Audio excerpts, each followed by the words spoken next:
Hello, GoldSilver family. Alan Hibbard here with another video, and today I want to explore the question, why don't we use gold? Well, this is a common question, and a lot of people think that it's just because it's heavy or something like that. But there's really a lot more to it. There's some nuance here, and I think by the end of this video, you are going to learn something. I guarantee it. So, why don't we use gold? We do. We do use gold, just not for transactions, but for savings. This is so important. Everyone thinks that using a monetary instrument, whether it's money or currency, using it means buying a cup of coffee or buying groceries or some transaction. But that is not the case. For money, you use it by holding it. So saving is a use case. That is one of the major points I want to drive home in this video. So here we have a beautiful graphic from an upcoming series that I'm going to present on this YouTube channel. It is a 6-part series called Hidden Secrets of Value. And this is a screenshot from one of the episodes. It really presents the difference between a store of value and a medium of exchange. And this is analogous to things that we use on an everyday basis, like store of valuables and a medium of transportation. So just like you have a house and a car for two completely different use cases, so too you might have gold and a dollar for two completely different use cases. So one is designed for storing your value, and that means it generally stays put and it's very secure and it's actually hard to move around. And that's on purpose because we have other assets like mediums of exchange that are designed to move around, but they're not quite as secure. For example, if you hold a dollar bill, that's not going to store your value over time. Your purchasing power is going to erode. However, the advantage you get from holding a dollar is that you can transact it very quickly. Now, it is possible that you could find a hybrid, something that's a combination of the two. So if we think of something that might store valuables but also can move around, maybe that's like an army tank. Okay, it's pretty secure and you can move it around, but it's not as secure as Fort Knox, and it's not as portable as a car or a plane, for example. So when you find a hybrid approach, you really have to sacrifice the benefits that you would get from an asset that specializes. Okay, so you might ask yourself, why can't we have a single asset that does everything? Well, that's because there are certain design trade-offs. So there is actually what's called a trilemma when it comes to monetary assets. So a trilemma is like a dilemma, but in a dilemma, there's two things and you can't have both. In a trilemma, there's three things and you can't have all three. So what is this trilemma? Well, there's three things we want. In any monetary asset, we would love for it to have high security, basically very hard to counterfeit. We really want that. We also want it to be decentralized. So if it has a high degree of decentralization, then there's no single party that can corrupt it, either just for selfish reasons or because they're blackmailed or coerced or somehow forced to break the rules and renege on its promises to the users. We also want any monetary asset to be highly scalable. So if it has a high degree of scalability, we can transact it very quickly and easily and cheaply. So we would love to have all three, but unfortunately we can't. So if you need to, pause the video and think about why we can't have all three, why increasing one of the three would necessarily require us to subtract or decrease one of the other two.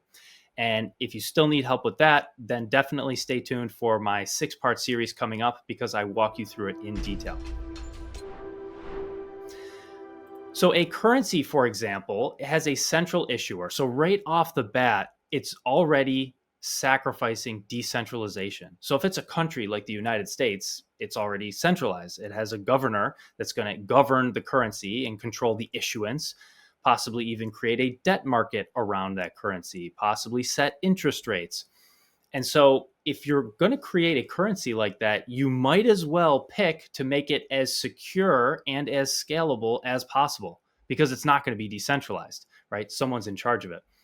And so that's why we see currencies of all countries all over the world that are secure. They're pretty hard to counterfeit and they're very highly scalable. You can transact them quickly and easily. And that's true of physical currencies, and it's also true of digital currencies. They're very portable, they're divisible, they're just not good stores of value. On the other hand, if you do want to store a value, you're talking about money. And money has to be decentralized. There has to be nobody in charge of it, because when you have a company or a country in charge of it, there's a temptation over time, maybe not right away, maybe not the first year or the first 10 years, but eventually there's a temptation for that type of issuance to be corrupted. They'll either change the rules or they'll make promises and break them. And so, if you want something that's going to store your value, there can't be a central issuer that could be corrupted. So, you want it to be decentralized. You also want it to be highly secure, so it can't be counterfeited.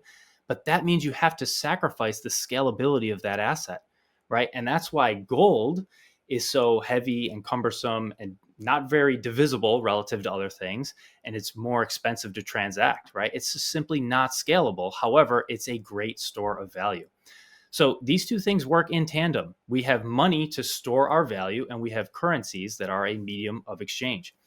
And in fact, in any well-designed monetary system, we have a layered system that looks kind of like this.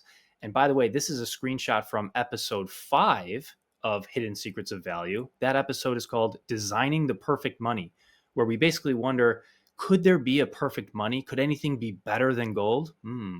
Interesting. So in any functional monetary system throughout history, the best ones, this is what we've seen. Gold is a layer 1 money. It is money, whereas all the other layers are currencies. They're all promises. So something like a banknote like this is a promise to pay gold, or at least it was before 1971. So gold certificates and banknotes were a promise to pay gold. But even these pieces of paper aren't quite as scalable as they could be. So we have digital versions of them called bank deposits. And what is a bank deposit? Well, that's a promise to give you a banknote, right? If you go to an ATM, you can get a banknote.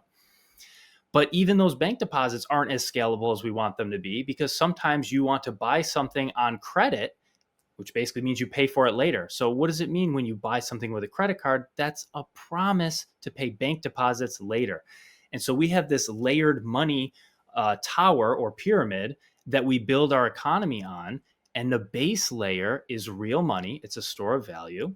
And all the other layers are mediums of exchange. They're currencies. And so when you ask the question, why don't we use gold?